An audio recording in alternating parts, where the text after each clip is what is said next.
Gusto mo bang kumita dito sa Facebook bilang content creator or digital creator? May tatlo akong pointers para sa inyo ayon na rin sa aking mga lesson learned. Una, open your professional mode. Mag-open ka ng settings na ito upang you will be qualified to earn as a content creator. Kung wala ito, wala kang earnings. You will be considered as regular Facebook users.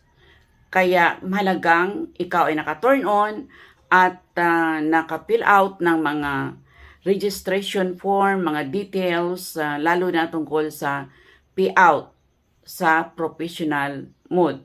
Kung ikaw ay mag-register sa iyong payout, ay nasa iyo kung dalawa man ang pagpilian. PayPal and bank account. Ang PayPal ay $25 ang requirements upang makasahod ka. Samantalang ang bank account ay kailangan mo talaga ang $100 upang makasahod. At tandaan mo, iba-iba ang earnings na computation. Hindi ito isa ang earnings mo sa content monetization, star subscription at iba pa. Or ngayon na ikaw ay nasa individual tools pa, in-stream ads, bonuses, and ads on Reels.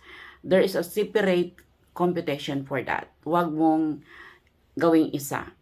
Reminder lang, pag ikaw ay nag-turn on na, kapag wala kang T number, ilagay mo lang ang unemployed. Ngunit kung mayroon ka talagang tax identification number, gamitin mo yan. Huwag kang manghiram ng TIN number or TIN ng iba na gamitin mo sa pag-register dito sa iyong pagiging content creator. Hindi yan pwede. At ang piliin mo rin, hindi yung company, individual. Click individual. Kapag walang PIN or tax identification number, remember, use the word unemployed. Kaya handa ka na. Ikalawa ay turn on your content monetization settings. Ano-ano ang mga settings na ito? Yung tingnan mo sa content monetization sa iyong dashboard. Buksan mo at click mo yung content monetization. Sa itaas niyan, pag napindot mo na sa itaas, mayroong settings. Yung parang bulaklak pa rin ang kanyang anyo. Bilog, pindutin mo uli yan at lalabas ang dalawa na mga katanungan sa iyo. Allow ads to be shown on your Reels, turn on mo yan, check. Another one, allow ads to be shown on your video, turn on mo rin. Dahil nangahulugan niya ng kita. Yan ang pag-turn on ng iyong monetization. Dahil kahit eligible ka na, nabigyan ka na ng content monetization tools o iba pa, kapag hindi ito naka-turn on, wala kang kita, wala kang earnings, kahit anong high quality ng iyong mga content. Ikatatlo, observe transparency. Transparency sa Filipino, that is, pagiging bukas. You are open as a content creator. Of course, without invasion of your private life, of your personal life.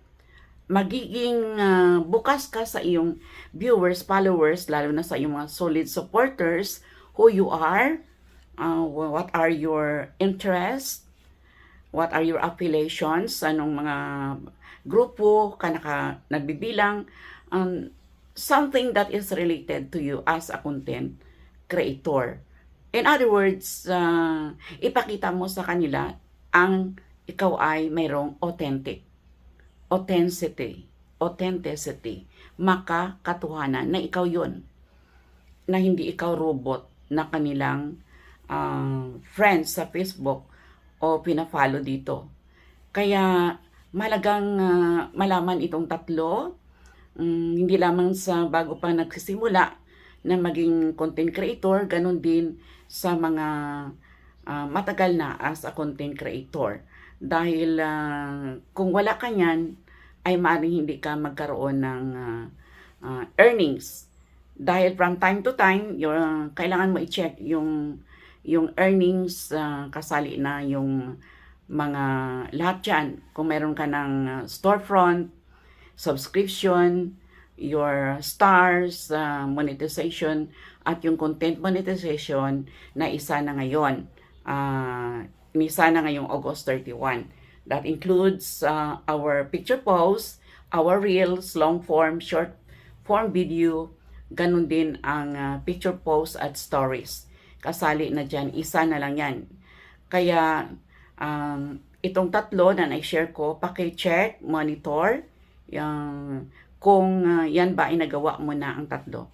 To make a recapitulation, what I have shared to you on this content na paano kumita sa Facebook, basic requirements.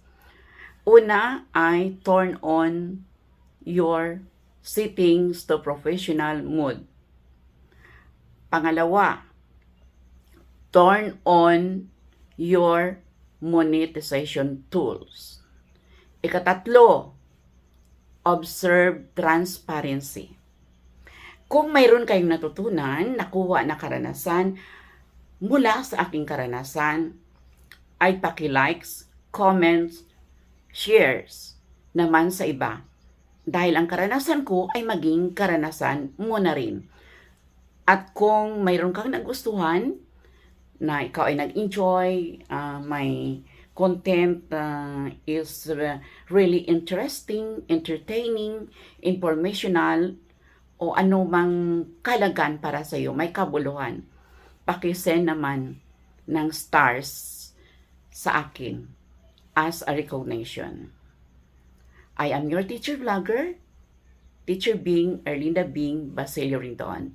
Live and alive, here somewhere in the life is here, Davao City.